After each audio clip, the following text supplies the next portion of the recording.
Assalamualaikum warahmatullahi wabarakatuh. Saya Hikmah Rizkia Faiz. Saya Maulidia Safitri. Kami akan mempresentasikan makalah kami yang berjudul Macam-macam Teknik dalam Konseling Humanistik. Pembahasan yang pertama yaitu teknik-teknik konseling humanistik. Teknik konseling humanistik merupakan serangkaian pendekatan dan strategi yang digunakan oleh konselor dalam praktek konseling yang berbasis pada pendekatan humanistik. Pendekatan humanistik dalam konseling menempatkan perhatian utama pada pengembangan pribadi, pemahaman diri, dan pertumbuhan individu.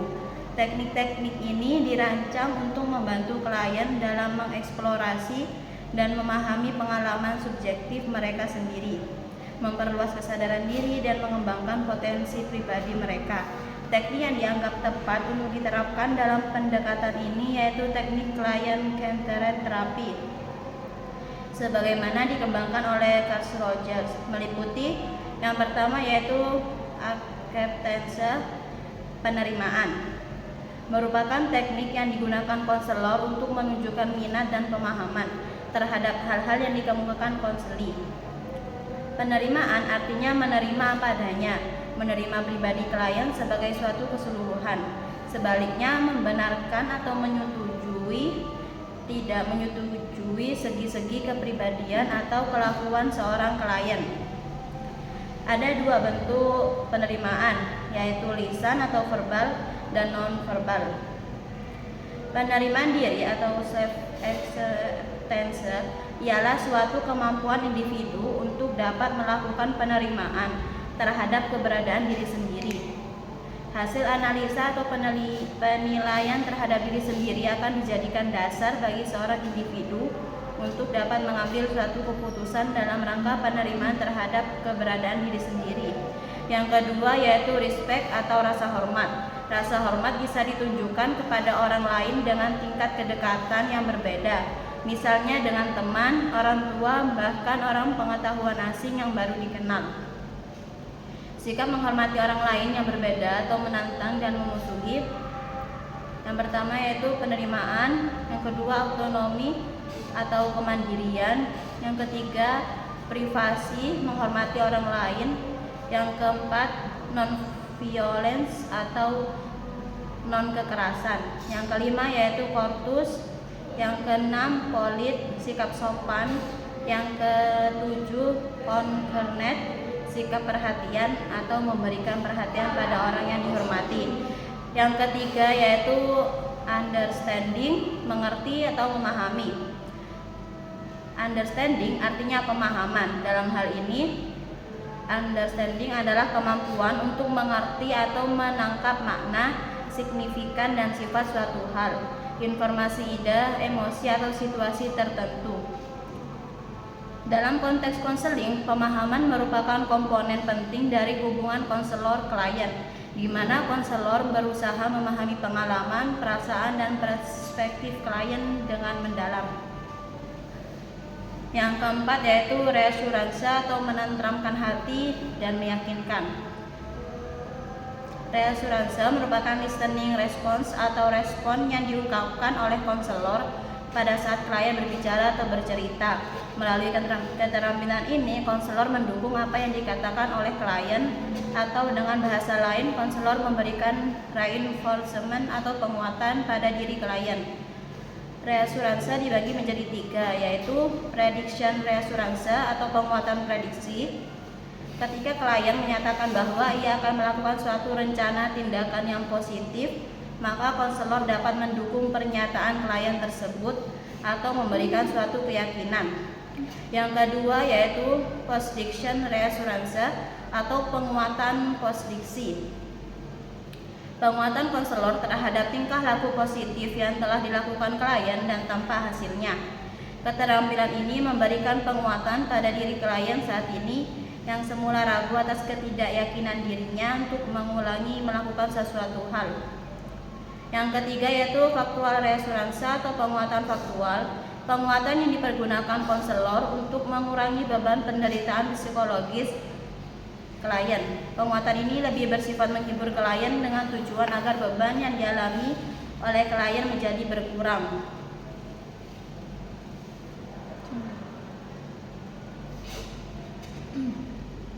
Selanjutnya, encouragement atau dorongan. Dalam konteks konseling berarti memberikan motivasi dan dukungan terhadap klien agar mereka terus berpikir dan berbuat positif.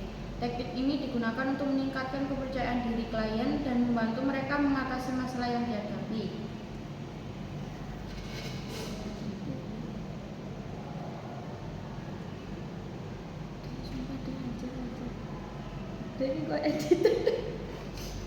Dalam konseling encouragement dapat dilakukan dengan beberapa cara, seperti yang pertama, dorongan minimal atau minimal encouragement, memberikan suatu dorongan langsung yang singkat terhadap apa yang telah dilakukan klien, misalnya dengan menggunakan ungkapan oh iya, lalu, terus, atau dan.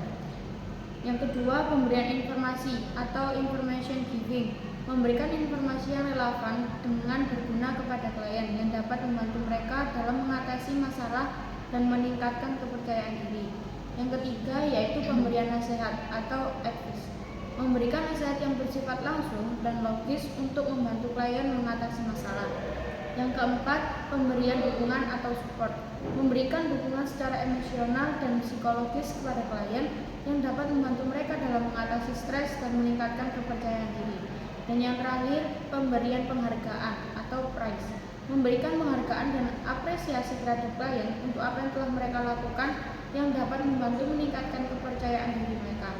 Dalam konseling, encouragement digunakan untuk membantu klien mengatasi masalah dan meningkatkan kepercayaan diri. Yang kedua ada limited questioning atau pertanyaan terbatas. Pertanyaan terbatas dalam konseling adalah pertanyaan yang memiliki jawaban yang jelas dan pasti. Pertanyaan terbatas digunakan untuk mengumpulkan informasi yang spesifik dan jelas dari klien dan membantu konselor dalam memahami situasi yang dihadapi klien. Tujuannya adalah untuk mendapatkan informasi yang fokus dan mudah diukur. Corey menjelaskan bagaimana pertanyaan terbatas dapat digunakan oleh terapis untuk mendapatkan informasi yang spesifik dan tentang pengalaman klien untuk membimbing percakapan sesuai dengan kebutuhan konseling. Yang ketujuh ini ada reflection atau memantulkan pertanyaan dan perasaan. Reflection of feeling teknik yang digunakan konselor untuk menyatakan kembali pernyataan klien dengan kata-kata yang ada di balik pernyataan klien. Kata-kata ini berupa kata-kata sifat baik yang negatif maupun yang positif. Bremer mengartikan reflection of feeling adalah usaha yang dilakukan oleh konselor yang diungkapkan dengan kata-kata untuk menguraikan kata-kata baru yang diekspresikan oleh konselor. Selanjutnya, tujuan dari client-centered therapy tujuannya adalah menciptakan iklim yang kondusif bagi usaha membantu klien untuk menjadi seorang pribadi yang berfungsi penuh. Sahakian merinci secara detail fully functioning person sebagai berikut. Yang pertama, dia akan terbuka terhadap pengalaman dan keluar dari kebiasaan untuk defensif. Karena itu, seluruh pengalamannya akan dapat disadari sebagai sebuah kenyataan.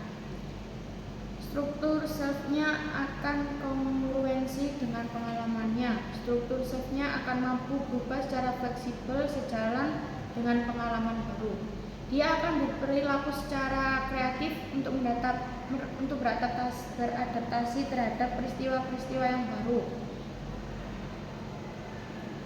Secara singkat, tujuan konseling ini mencakup terbuka terhadap pengalaman, adanya kepercayaan terhadap organismenya sendiri, kehidupan eksistensial yaitu sepenuhnya dalam setiap momen kehidupan, perasaan bebas dan kreatif. Beberapa tujuan konseling dengan pendekatan client-centered adalah sebagai berikut, yaitu ada membantu klien agar dapat bergerak ke arah terbuka, menciptakan suasana yang kondusif bagi klien, menyediakan iklim yang aman dan percaya dalam pengaturan konseling, Konseling cenderung untuk bergerak ke arah yang lebih terbuka. Untuk kesimpulannya adalah dalam praktek konseling humanistik terbagi teknik digunakan untuk membantu klien dalam mengeksplorasi dan memahami diri mereka sendiri serta mengembangkan potensi pribadi mereka. Teknik-teknik ini didasarkan pada pendekatan humanistik yang menempatkan perhatian utama pada pengembangan pribadi, pemahaman diri, dan pertumbuhan individu. Salah satu teknik yang sering digunakan dalam konseling humanistik adalah client-centered therapy yang dikembangkan oleh Carl Rogers. Teknik ini mencakup beberapa aspek, diantaranya acceptance atau penerimaan, respect, rasa hormat, understanding, pengertian, reassurance, menenangkan hati, encouragement, dorongan, limited questioning, pertanyaan terbatas, dan reflection of feelings, memantulkan pertanyaan dan perasaan. Tujuan dari client-centered therapy adalah menciptakan iklim yang kondusif bagi klien untuk mengeksplorasi diri mereka sendiri dan mencapai pertumbuhan pribadi yang penuh. Melalui konseling, klien diharapkan dapat meningkatkan keterbukaan, kepercayaan diri, kemandirian, dan kreativitas mereka, serta mengatasi hambatan-hambatan pertumbuhan yang mungkin mereka hadapi. Sekian presentasi dari kami. Jika ada kata dan salah, mohon dimaafkan. Wassalamualaikum warahmatullahi wabarakatuh.